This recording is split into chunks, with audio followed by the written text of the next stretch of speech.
Hi നമസ്കാരം. ഇന്നത്തെ വീഡിയോയിലേക്ക് ചായക്കൂട്ടിലേക്ക് എല്ലാവർക്കും സ്വാഗതം. അപ്പോൾ കുറച്ച് ദിവസത്തെ ഇടവേളയ്ക്ക് ശേഷം നമ്മൾ വീണ്ടും കുക്കിംഗ് തുടങ്ങുകയാണ്. അപ്പോൾ ചുമയും പനിയൊക്കെ ആയിരുന്നു, എനിക്ക് സംസാരിക്കാനും പറ്റുന്നുണ്ടായിരുന്നില്ല, അടുക്കളയിൽ കുക്കിംഗ് ഒന്നും മര്യാദയ്ക്ക് നടക്കുന്നുണ്ടായിരുന്നില്ല. അപ്പോൾ അതിനൊക്കെ വ്യത്യാസം വന്ന് ഇന്നത്തേക്ക് കുറച്ച് വ്യത്യാസം വന്നിട്ടുണ്ട്. ഇനി വീണ്ടും തുടങ്ങുമെന്നറിയില്ല. കുറച്ച് ദിവസം പനി ഇല്ലാണ്ടിരിക്കും, ചുമ ഇല്ലാണ്ടിരിക്കും, അത് കഴിഞ്ഞ് പിന്നെയും വരും. അങ്ങനെയാണ് ഇത് 2-3 പ്രാവശ്യമായി ഇപ്പോൾ ഞാൻ ഡോക്ടറെ കാണുന്നു. അപ്പോൾ ഇന്നത്തേക്ക് ഇപ്പോൾ കുറച്ച് വ്യത്യാസമുണ്ട്. അപ്പോൾ ഞാൻ വീണ്ടും വീഡിയോകളൊക്കെ ഇടാൻ പറ്റുമെന്ന് വിചാരിക്കുന്നു. അപ്പോൾ 1000 സബ്സ്ക്രൈബേഴ്സ് ആയി നിൽക്കുകയാണ് നമ്മുടെ കുടുംബം. അപ്പോൾ എല്ലാവരോടും എനിക്ക് ഒരുപാട് നന്ദി ഉണ്ടായിരുന്നു. ഇനിയും വീണ്ടും നിങ്ങളുടെ സപ്പോർട്ടൊക്കെ എനിക്ക് ആവശ്യമുണ്ട്. അപ്പോൾ ഈ വീഡിയോ ഇപ്പം നിങ്ങൾ സബ്സ്ക്രൈബ് ചെയ്യാതെയാണ് കണ്ടുകൊണ്ടിരിക്കണേ വെച്ചെങ്കിൽ ഒന്ന് സബ്സ്ക്രൈബ് ചെയ്തേക്കണേ. പിന്നെ ബെൽ ബട്ടണും കൂടി അമർത്തുകയാണെങ്കിൽ ഞാൻ പുതിയ വീഡിയോസ് ഇടുമ്പോൾ നിങ്ങൾക്ക് നോട്ടിഫിക്കേഷൻ വരും. അപ്പോൾ ഞാൻ ഇന്ന് നിങ്ങളായിട്ട് ഷെയർ ചെയ്യാൻ പോണത് കായം ചേനയും വെച്ചിട്ട് ഉച്ചക്കത്തെ ചോറിന് വേണ്ടിയിട്ടുള്ളൊരു കൂട്ടാനാണ് കാണിക്കുന്നത്. നല്ല ടേസ്റ്റുള്ളൊരു കൂട്ടാനാണ്, എളുപ്പത്തിൽ ഉണ്ടാക്കാൻ പറ്റുകയും ചെയ്യും. അത് വളരെ കുറച്ച് സമയം മതി. അപ്പോൾ നമുക്ക് എങ്ങനെ ഉണ്ടാക്കാമെന്ന് പോയി നോക്കാം. അപ്പോൾ നമ്മളൊരു കുക്കർ വെച്ചിട്ടുണ്ട്. കുക്കറിലേക്ക് നമ്മൾ പാത്രം ഇറക്കി വെച്ചിട്ട് ഞാനൊരു പകുതി കഷ്ണം കായാണ് എടുത്തേക്കണത്. കായയുടെ തൊലി ചീന്തി കളഞ്ഞിട്ടേ ഉള്ളൂ, മുഴുവൻ തൊലി അങ്ങനെ പൊളിച്ച് കളഞ്ഞിട്ടില്ല. അങ്ങനത്തെ കഷ്ണങ്ങളായിട്ടും പിന്നെ ചേന അതുപോലെ ചെറിയ കഷ്ണങ്ങളായിട്ട് ചെറിയ കഷ്ണം ചേന, ഒരു പകുതി കായ, ഇത്രയാണ് ഞാൻ എടുത്തേക്കണത്. ഇതിലേക്ക് ആവശ്യത്തിനുള്ള വെള്ളം ഒഴിച്ചു കൊടുക്കുക. ഈ കായം ചേന വേവാനുള്ള വെള്ളം മതി. പിന്നെ കുറച്ച് മഞ്ഞൾപ്പൊടി ഇട്ട് കൊടുക്കണം. ഇനി കഷ്ണത്തിൽ എരിവ് പിടിക്കാനായിട്ട് കുറച്ച് മുളക് പൊടി ഇട്ട് കൊടുക്കാം. ബാക്കി നമുക്ക് തേങ്ങയുടെ കൂടെ അരയ്ക്കാനുള്ളതാണ് മുളക് പൊടി. പിന്നെ ഞാൻ കുറച്ച് കുരുമുളക് പൊടിയാണ് ഇട്ട് കൊടുക്കുന്നത്. ഒരു 3/4 സ്പൂൺ കുരുമുളക് പൊടി ഇട്ട് കൊടുത്തിട്ടുണ്ടാവും.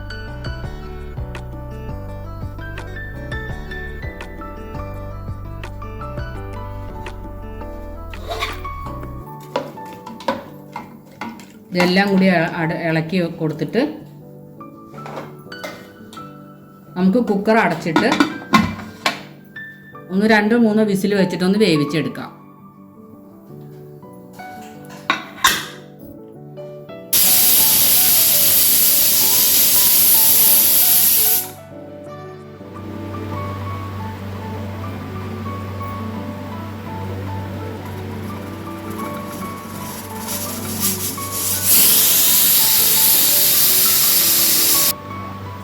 നമുക്ക് കഷ്ണം വേവുമ്പോഴത്തേക്ക് അതിനുള്ള തേങ്ങ കൂട്ട് ശരിയാക്കാം. ഞാൻ 2 പിടി തേങ്ങ ഇട്ട് കൊടുത്തിട്ടുണ്ട്. പിന്നെ കുറച്ച് മുളക് പൊടിയും കൂട്ടി അരയ്ക്കാം. ജീരകം വേണമെങ്കിൽ നിങ്ങൾക്ക് ജീരകം കൂടി അരയ്ക്കാം കേട്ടോ. ഞാനിത് മാത്രമേ അരയ്ക്കുന്നുള്ളൂ. ഇപ്പോൾ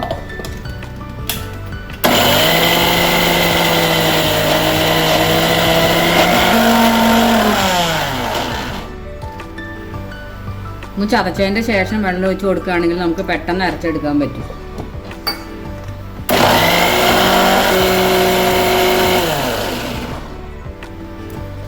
ഇത് നന്നായിട്ട് അരച്ച് വെച്ചിട്ടുണ്ട്.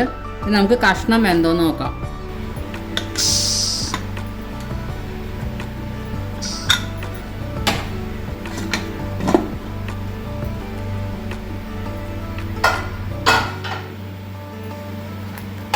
നമ്മുടെ കഷ്ണമൊക്കെ നന്നായിട്ട് വെന്തിട്ടുണ്ട്. ഇത് ഞാൻ വേറൊരു പാത്രത്തിലേക്ക് ആക്കിയിട്ട് ഞാൻ കാണിച്ചു തരാം. ഞാൻ വേറൊരു പാത്രത്തിലേക്ക് മാറ്റിയിട്ടുണ്ട്. നിങ്ങൾക്ക് കാണാൻ എളുപ്പത്തിന് വേണ്ടിയിട്ടാണ്. മറ്റേ കുടിസം പാത്രം ആയതുകൊണ്ട് അതിലേക്ക് കാണില്ലായിരുന്നു കൂട്ടാൻ വെച്ചാൽ. നമുക്കിതേ കഷ്ണങ്ങളൊക്കെ നല്ലോണം ഒന്ന് ഉടച്ചു കൊടുക്കുക. ചേനയൊക്കെ നല്ലോണം ഉടയുന്നുണ്ട്. പിന്നെ നമുക്ക് ഇതിലേക്കുള്ള ഉപ്പ് ഇട്ട് കൊടുക്കാം. ഉപ്പ് ഇട്ടിട്ടുണ്ടെങ്കിൽ ചിലപ്പോൾ ചേന വെന്തില്ലെങ്കിൽ വെച്ചിട്ടാണ് ഞാൻ ആദ്യം ഉപ്പിടാഞ്ഞത്.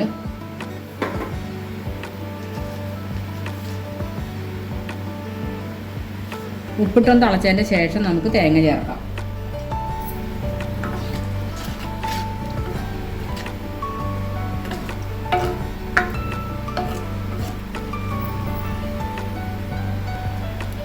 അപ്പോൾ കഷ്ണവും ഉപ്പും കൂടെ നല്ലോണം തിളച്ചിട്ടുണ്ട്.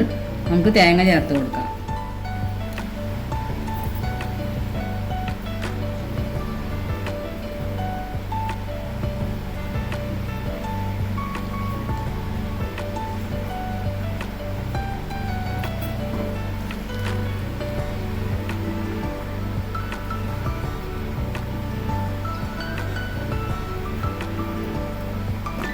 ഇത് കൂട്ടി ഉണ്ണാനുള്ളൊരു കൂട്ടാനാണ്. ഒരു ചമ്മന്തിയോ അച്ചാറോ ഒക്കെ ഉണ്ടെങ്കിൽ ഈ കൂട്ടാൻ മാത്രം മതി ഊണ് കഴിക്കാനായിട്ട്. അതുകൊണ്ടാണ് ഞാൻ ഇത്ര വെള്ളമാക്കിയിട്ട് ഉണ്ടാക്കുന്നത്. ഇതൊന്ന് തിളച്ച് കഴിയുമ്പോൾ നമുക്ക് ഓഫാക്കാം. വല്ലാണ്ട് തിളയ്ക്കാൻ പാടില്ല തേങ്ങ ചേർത്താൽ. ഞാൻ എപ്പോഴും പറയാറുണ്ടല്ലോ, തേങ്ങ ചേർത്താൽ അധികം തിളയ്ക്കാൻ പാടില്ല. ഒന്ന് തള വരുമ്പോഴേക്കും നമുക്ക് ഓഫാക്കാം. മൺചട്ടി ആയ കാരണം പിന്നെ കുറച്ചും കൂടി ഇരുന്ന് തിളയ്ക്കും. ഉപ്പ് മതിയോ നോക്കട്ടെ കേട്ടോ. ഉപ്പ് മതിയാവും. ഇത് തിളച്ച് വന്നു തുടങ്ങിയിട്ടുണ്ട്. ഞാൻ ഓഫാക്കുകയാണ്.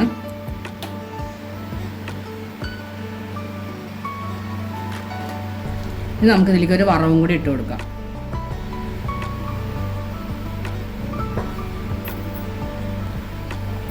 പാൻ ചൂടായിട്ടുണ്ട്. കുറച്ച് വെളിച്ചെണ്ണ ഒഴിച്ച് കൊടുക്കുക.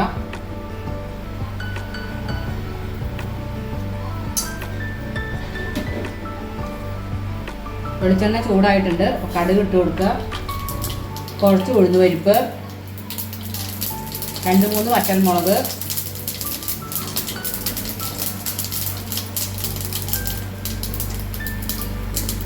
പിന്നെ ഞാൻ കുറച്ച് തേങ്ങ വറുത്തിടുന്നുണ്ട്. അതിൻ്റെ കൂട്ടത്തിൽ കുറച്ച് കറിവേപ്പില.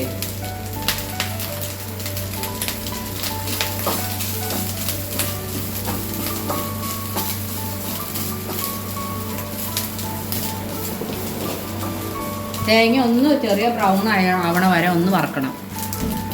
അപ്പോൾ തേങ്ങയൊക്കെ നല്ലോണം മൂത്ത് വന്നിട്ടുണ്ട്. നമുക്കിനി ഇത് കൂട്ടാനിലേക്ക് ഒഴിച്ചു കൊടുക്കാം. എല്ലാം നല്ലോണം മൂത്ത് വന്നു.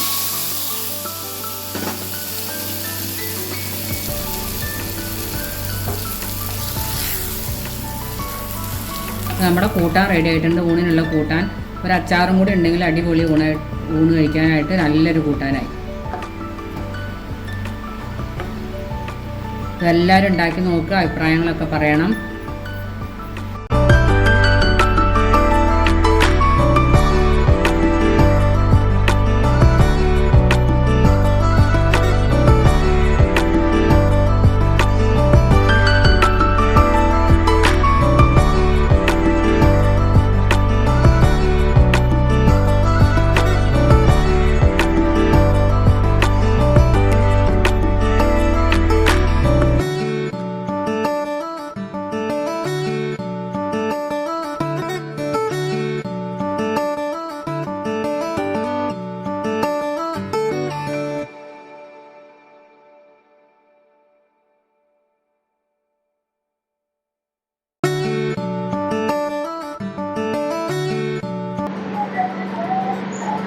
അടിപൊളിയായിട്ടൊരു കൂട്ടാൻ റെഡി ആയിട്ടുണ്ട്. കായം ചേനയും വെച്ചിട്ടുള്ളൊരു കൂട്ടാനാണ്. എല്ലാവർക്കും ഇഷ്ടപ്പെടും. പെട്ടെന്ന് ഉണ്ടാക്കാനും പറ്റും. കുക്കറിൽ കഷ്ണം വേവിക്കേണ്ട ഒരു താമസം മാത്രമേ ഉള്ളൂ. ആ സമയം കൊണ്ട് നമുക്ക് തേങ്ങ അരച്ച് വെക്കുകയും ചെയ്യാം. അപ്പോൾ വേഗം ഉണ്ടാക്കാൻ പറ്റും. എല്ലാവരും ഉണ്ടാക്കി നോക്കണം. അപ്പോൾ വേറെ വീഡിയോ ആയിട്ട് വരണ വരെ ബൈ.